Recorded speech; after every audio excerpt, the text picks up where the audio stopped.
Good morning, everyone. Now I'm here with another topic, capitals and codes of chapter 9. In that, now first we will see the capital cities, where the capitals of the Mughal emperors were there. The heart of the Mughal empire was its capital city, where the court assembled, जहाँ पे court लगाया जाता था, conduct किया जाता था.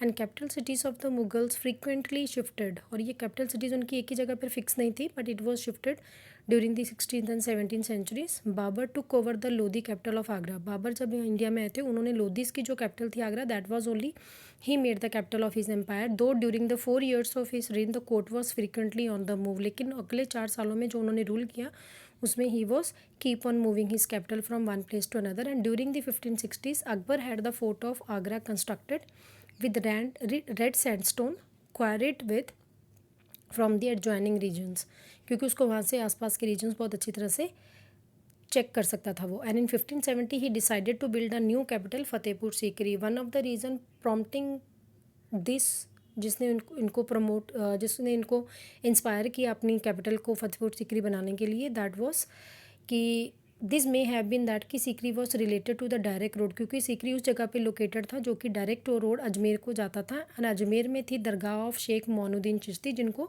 अकबर बहुत ज़्यादा वर्शिप करते थे और बहुत ज़्यादा मानते थे. That was the pilgrimage centre. And Mughal emperor enter into a close relationship with the Sufis of the Chishti silsila. मतलब चिश्ती सीक्वेंस में जितने भी ये सूफी संत हुए हैं, ये सारे मुगल एम्परर्स उनके साथ बहुत क्लोज रिलेशंस थे उनके. इसीलिए अकबर ने भी अपना जो कैपिटल थी वो फतेहपुर सीकरी बनवाया, क्योंकि वो पड़ता था उस रास्ते में जो कि अजमेर की दरगाह की तरफ जाता था. So Akbar commission the construction of white marble tomb for Sheikh Salim Chishti also. और अकबर ने वाइट मार्बल की एक टोम भी बनवाई थी शेख सलीम चिश्ती जी की. टोम कहते हैं जिसमें किसी पर्सन की डेड बॉडी को बरिड किया जाता है. फाइन. और वो उन्होंने ये टोम बनवाई थी बिल्कुल next to the majestic Friday mosque, जो फ्राइडे की मस्जिद थी जिसमें फ्राइडे को वो नमाज़ पढ़ा करते थे सीकरी में, उसके बिल्कुल पास में बनवाई थी. एनॉर्मस आर्क्ड गेटवे, जिसको बुलंद दरवाज़ा भी कहते हैं, जो यहाँ पे पिक्चर में दिखाया गया, that was build to remind the visitors of Mughal victory in Gujarat. जब उनकी गुजरात में विक्ट्री हुई थी, वॉर जीती थी उन्होंने, उसके मेमरी में उन्होंने बनवाया था ये Buland Darwaza. In 1586 the capital was transfer to Lahore by Akbar to bring the north east under the greater control. And so that Akbar closely watch this frontier from 13 years, because इसके लिए उन्होंने 13 years तक वेट किया था, इसलिए that is why he shifted his capital only to Lahore. Shahjahan pursued sound physical policies and accumulated enough money to indulge his passion for building. और शाहजहाँ ने भी बहुत ही साउंड अपनी physical policy means monetary policy, जो रेवेन्यू कलेक्शन के साथ related थी,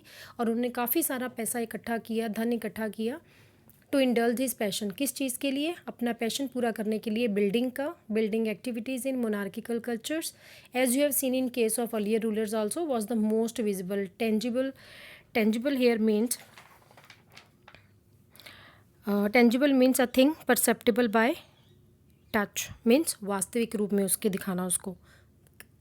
we can say that the original form. Fine. So building activity in monarchical culture, as you have seen in the case of earlier rulers, was the most visible and tangible. Tangible means original sign of dynastic power, means hereditary rulers, उनकी wealth and prestige. In case of Muslim rulers, it was also considered an act of piety. Piety means religious, जब वो ऐसी चीज़ें बनवाते थे. So in 1648 the court army household move from Agra to the newly completed imperial capital Shahjahanabad. और उन्होंने आगरा से अपनी कैपिटल को मूव किया शाहजहानाबाद में. It was a new addition to the old residential city of Delhi with the Red Fort also. Red Fort, Jama Masjid and even the tree lined esplanade with bazaars.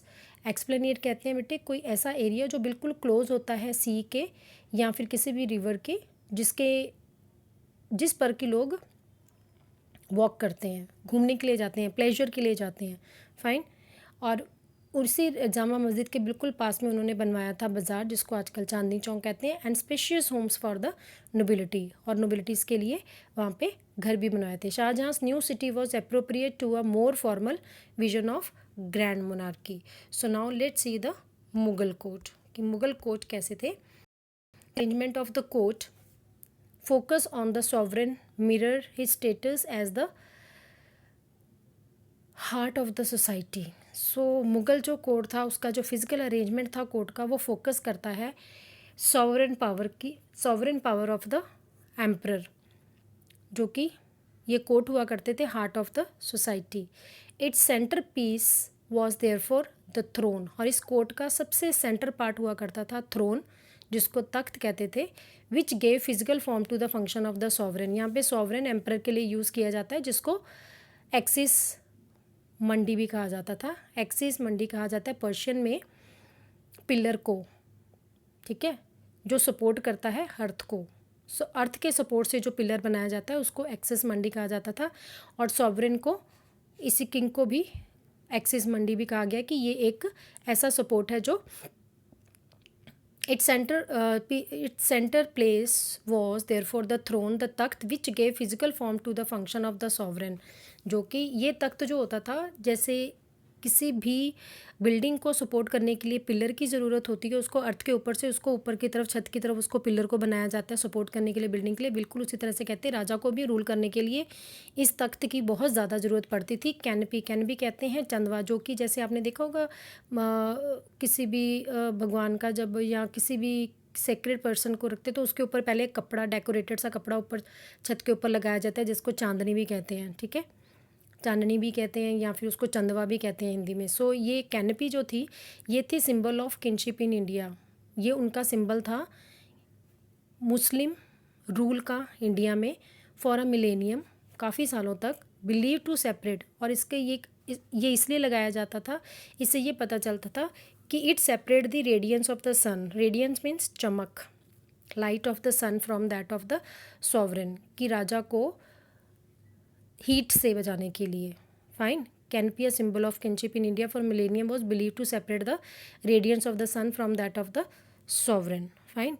So chronicles lay down with great precision the rules defining status amongst the Mughal elites. और chronicles ने ये भी बताया कि किस तरह से different rulers ने डिफरेंट मुगल एलिट्स को उनके स्टेटस दिए. In court status were determined by special proximity. Proximity का मतलब होता है कितनी क्लोजली ही is related to the king, उसके ऊपर डिपेंड करता था उस पर्सन का status in the court. The place accorded to a courtier by the ruler was a sign of his importance. जितना वो क्लोज राजा के पास उसकी सीट है, इसका मतलब उतना ही ज़्यादा ही is close to the emperor. This was believed. Once the emperor sat on the throne then no one was permitted to move from his position or to leave without permission. एक बार emperor जब बैठ जाते थे अपनी throne पर, then no one was having permission to move from his seat or leave without permission of the emperor. Social control to court society was exercised through carefully defining system was there court को चलाने के लिए. and in that system we can see that कि here they have explained also कि awful Fazal has given a vivid account of Akbar's दरबार Akbari. in that he has written that कि whenever his majesty means Akbar hold court, that is दरबार, he once conducted, then large drum is beaten. जैसे ही court लगने वाला होता था तो बहुत बड़ा ड्रम, जिसको हम कहते हैं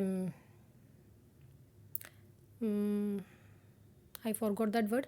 So large drum is beaten and the sounds of which are accompanied by divine praise. और साउंड आपने देखा होगा कि जैसे वो ज़ोर से आवाज़ से बोलते हैं कि चाहे जहाँ अकबर पधार रहे हैं, ऐसे बोलते हैं ना.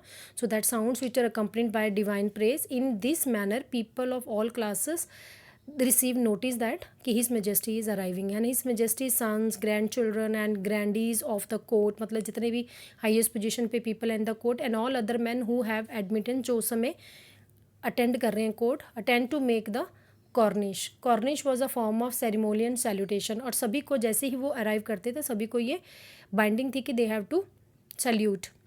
Salute is in a different form to remain standing on their proper places. तब तक वो खड़े रहते थे अपनी प्रॉपर प्लेसेस पर जब तक कि एम्परर अपनी थ्रोन पर नहीं बैठ जाते थे. Learned man of renowned and skill mechanics pay their respect and the officers of justice present their reports. उसमें वो अपनी रिपोर्ट्स प्रेजेंट किया करते थे officers. And his majesty with his usual insights gives orders also and settles everything in a very satisfactory manner. And during the whole time skillful gladiators, wrestlers from all countries hold themselves in the readiness. वो तैयार रहते थे wrestlers and so many people of different talent they were standing and waiting कि when the emperor will just put one sight on them and they will show their talent. So this was the conduction of this court, and then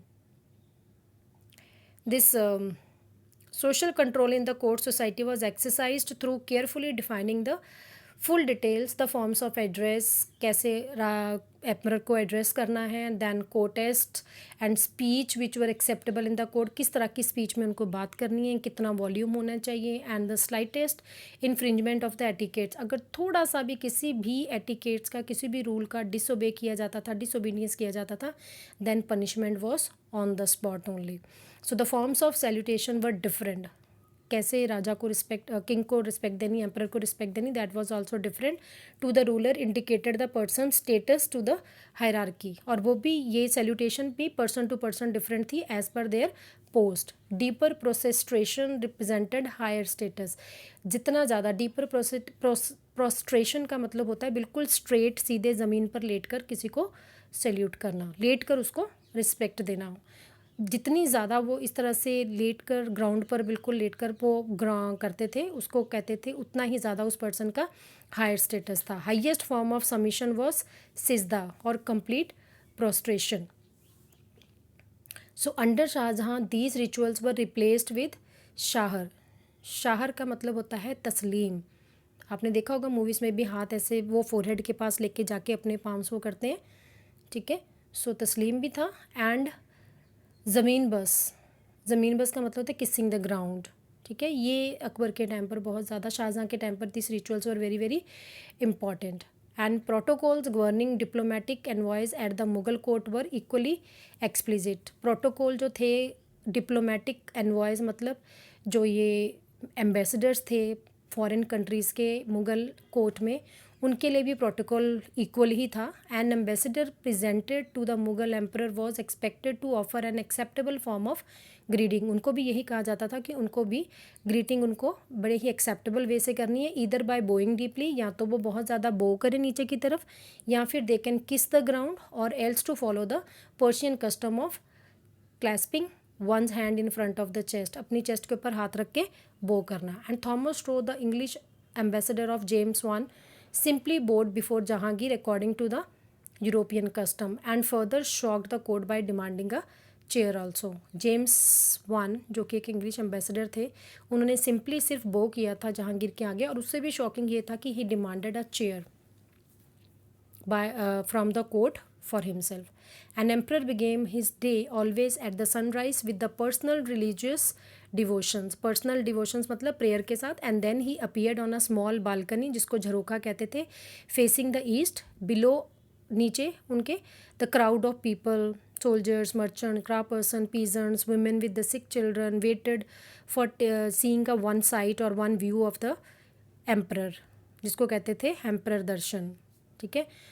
And Jharokha Darshan was introduced by Akbar with the objective to broadening the acceptance of the imperial authority as a part of popular faith, ताकि लोग जो है वो imperial power को accept करें, इस Mughals की उसको accept करें. And this is how the Shahjahan's jeweled throne was explained. This gorgeous structure has a canopy supported by 12 sided pillars, कि उनकी जो throne है उसके ऊपर लगाकर उसके ऊपर कैनपी मतलब उनको धूप से बचाने के लिए, या कह लो कि उनकी जो शान है उसको और ज़्यादा बढ़ाने के लिए वो कैनपी लगाई जाती थी. Measures 5 cubits in height from the flight of the steps to the overwhelming dome. And on his majesty's coronation he had commanded that कि 86 lakh worth of gems and precious stones and 1 lakh total of gold worth another 14 lakh should be used in his decorating it. इतना पैसा उस पर खर्च किया गया था just to decorate that throne. And throne was completed in the course of 7 years.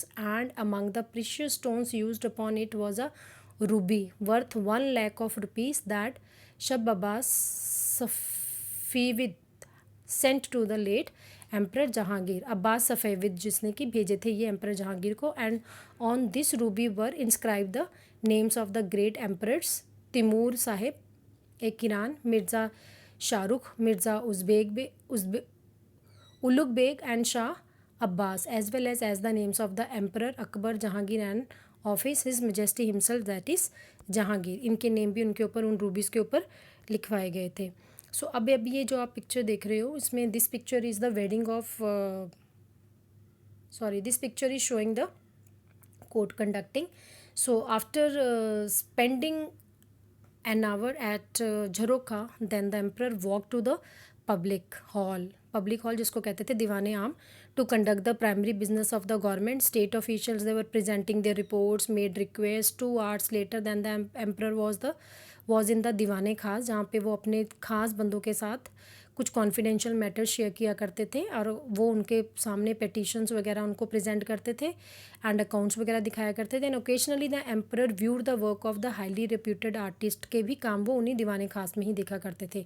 On special occasion such as the anniversary of the session of the throne, कि जब वो गद्दी पर बैठे थे वो दिन जब एनिवर्सरी मनाते थे, या फिर ईद या शब बारात या Holi, the court was full of life, perfumed candles set in the rich boulders and palaces walls festooned with colourful hangings made a tremendous impression of on the visitors, those who were visiting the court. And Mughal king celebrated three major, क्या करते थे वो, 3 major उनके थे जो कि जिसको वो बहुत ज़्यादा सेलिब्रेट किया करते थे festivals in a year, that is the solar and lunar birthdays. ठीक है, then it was of the monarch. ठीक है, सोलर एंड लूनर मतलब आपको पता है कि 2 तरह से, एक बर्थ के ऊपर होता है बर्थडे और एक राशि के ऊपर। सो दोनों तरह के बर्थडे ये मोनार्क के जब होते थे उस दिन को फेस्टिवल की तरह मनाया जाता था। Then Nowruz, the Iranian new year on the vernal equinox, and on his birthdays the monarch was weighted against the various commodities which are then distributed in general। मतलब उनको सोने चांदी में तोला जाता था और उन चीज़ों को फिर वो लोगों में दान कर दिया करते थे। और ये एक पिक्चर जो है जिसमें कि दारा शेखों, जो कि औरंगज़ेब का सबसे बड़ा बेटा था, उनकी मैरिज का सीन दिखाया गया है कि इन मैरिजेस वगैरह में वो बहुत ज़्यादा खर्च किया करते थे। दारा शेखों की वेडिंग का है, weddings were celebrated lavishly in the imperial household. In 1633 the wedding of Dara Shikoh and Nadira, जिसको अरेंज किया था प्रिंसेस जहान आरा ने और Sati un Nisa, the chief maid of the late empress. Late empress कौन थी? शाहजहाँ की wife Mumtaz Mahal. Exhibition of the wedding gifts लगाई जाती थी, वॉज अरेंज टू दीवाने आम में लगाई जाती थी लोगों को दिखाने के लिए। In the afternoon emperor and the ladies of the हरम कहते हैं एम्परर के, ऑल बेगम का जो था, paid a visit to it, उसे एग्जीबिशन जो थी ज्वेलरी की उसमें वो देखने आया करती थी। And the brides mother similarly arranged her presents in the same hall, और उसी हॉल में जो दुल्हन की मदर थी वो अपने सारे जो भी प्रेजेंट्स देने होते थे, उसने प्रेजेंट्स देने होते अपनी बेटी को, सारे वो एग्जिबिट किया करती थी, डिस्प्ले किया करती थी। And Shahjahan went to see them and application of the henna, that is mehndi की रस्म सेरेमनी परफॉर्म की जाती थी दीवाने खास में। उसके बाद बीटल पान की रस्म की जाती थी, जिसमें कि उस पान में बीटल लीफ में cardamom dry fruit were distributed among the attendants of the court. फिर total cost of the wedding was that time 30 lakhs, of which rupees 6 lakh was contributed by the imperial treasury and 16 lakh by Jahanara, including the amount earlier set aside by Mumtaz Mahal. ठीक है, सिर्फ उसमें से 32 lakhs में से 6 lakhs only उन्होंने treasury में से, खजाने में से लिए थे। 16 lakh rupees were given by his mother, Dara Shikoh की मदर मुमताज़ महल ने पहले से ही उसके लिए साइड में करके रखे हुए थे। ठीक है, and the rest by the brides mother, और बाकी का जो अमाउंट था वो खर्च किया था दुल्हन की मदर ने। And these painting the Badshahnama depict some of the activities associated with the wedding occasion. Fine, so the next topic is the titles and gifts that we will discuss tomorrow.